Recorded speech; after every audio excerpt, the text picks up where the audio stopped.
All right, welcome everybody. It is Wednesday at 11 o'clock Central, and that means it is time for Brown Bag Lunch. I'm Dr. John Sherk, and I'm here to help you any way I can to compete for your talent that you need in your company, to compete for that talent with culture instead of wages.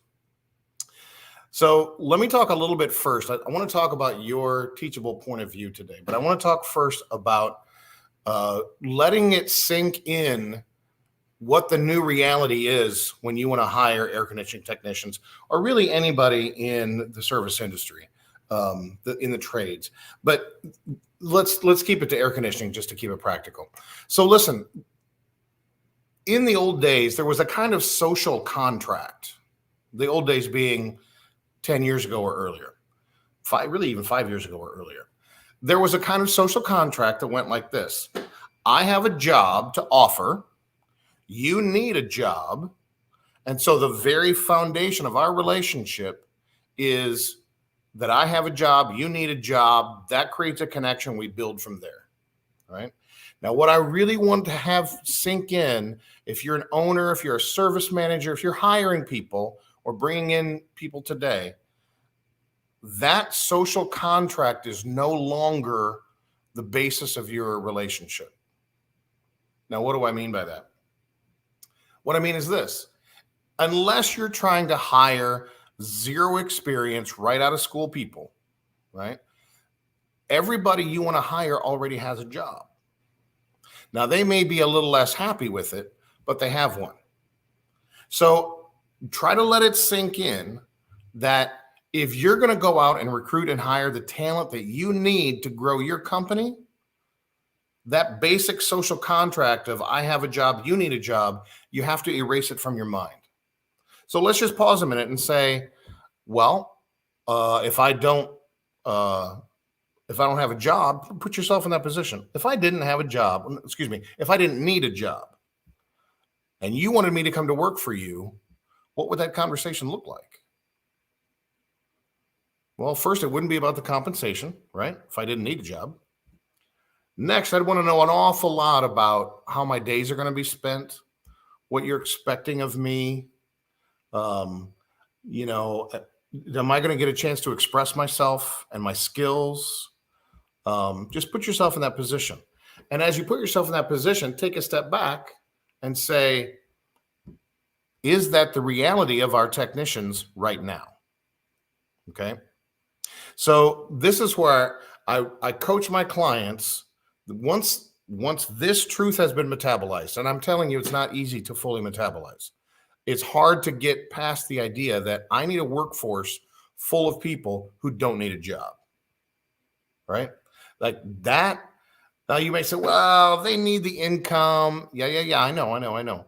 But they don't need your job. That's the point. They can work if they've got 5 years of experience and they're good at all, they can work for anybody in town, anybody they want to. And now if you want to, you can start throwing money around. But that's what I coach you not to do, because eventually that leads to having a workforce for whom it costs too much to leave you. And now you've got a real problem because you're very expensive and you've got low motivation. Okay. So where do I begin? If I accept this idea, I want to hire people who are not looking for a job. It begins for you, service manager, owner, recruiter. It begins with having a teachable point of view on what makes a great tech experience. So, and this is what I would encourage you to do after you see this video, is just take a few minutes, take a pencil, sit down, and just say, in my own head, what makes a great day in, day out tech experience? What are the things that make it bad? I can tell you from talking to the technicians, one of the things that's usually high on the list is the dispatcher conversation. So if you want to have a great culture for techs, you got to have a great, not an average, not definitely below average, a great dispatcher communicator who does not make people feel like they're constantly being policed and yet performs the role of the dispatcher. Okay, that's just one example. But you need to sit down and say, in my eyes, what are the pillars of what it takes to really make a great tech experience day in, day out? That at the end of the beginning of the day, the tech says, I'm excited to get started. And at the end of the day, the tech says, that was a great day. What is your point of view on this? Where do you come down on this? And where I would say, if you don't know for sure where to get started with that thought, just imagine it's 7 o'clock in the morning and think your way through the day a tech has, right? Well, it's going to involve their truck. It's going to involve customer interaction, dispatcher interaction, some kind of software interface. All of that's going to be part of the puzzle. Excuse me. So as you put together, what are those pillars? Let's say there's 5 of them. Excuse me. The first one, I gave you one example, is the dispatcher interface has to be super high quality, right? Super helpful, super affirming, super positive. Now, the next question is, what is it about those pillars? In other words, you say, I've got five pillars, right? Dispatcher, quality equipment and truck, the ability to express their skill, whatever yours are, right? Whatever yours are. That's why it needs to be your point of view. Don't ask me, because it's your point of view. So what are those pillars? And the next question is, what is it about those pillars?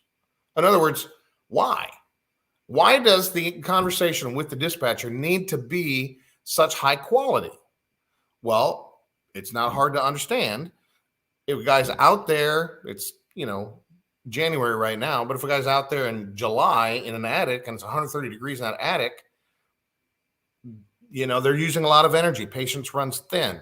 And so the dispatcher conversation can create a real drain on a technician if it's not handled well.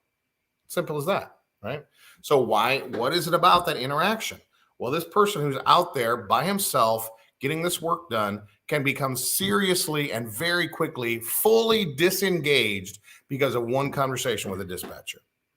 Their whole day can get bombed out because of one conversation with a dispatcher. That's why it's so important.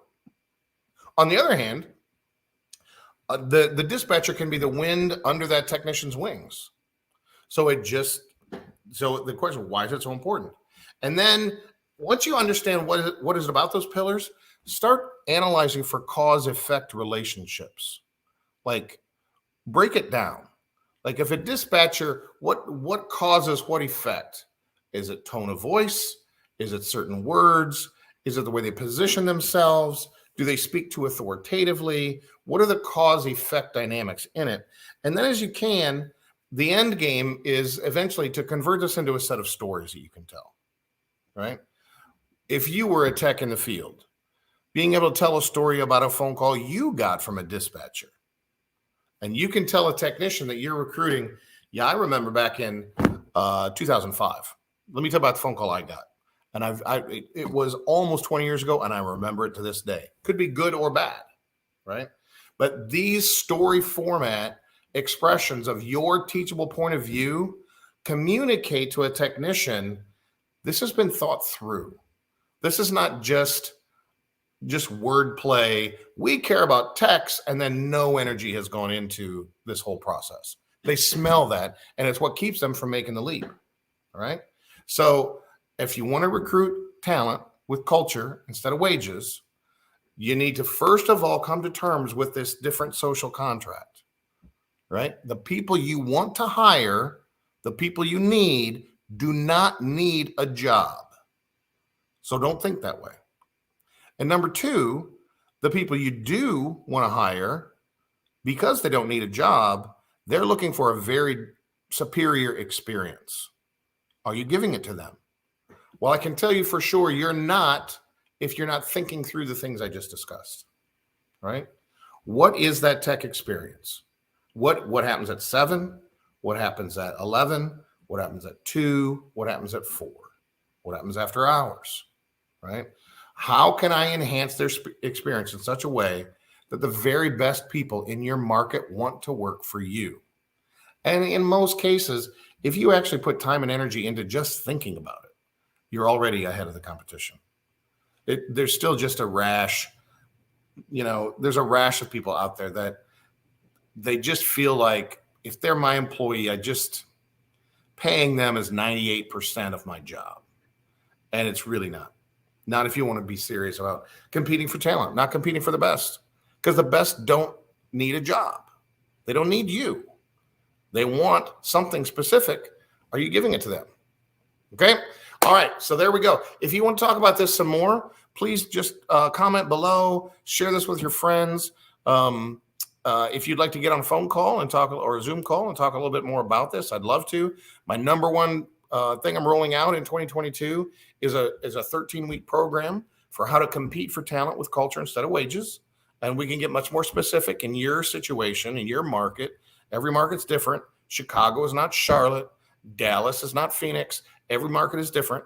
And so we can talk about the specifics of your world and what we need to do to position you to be the go-to place everybody wants to work in your market.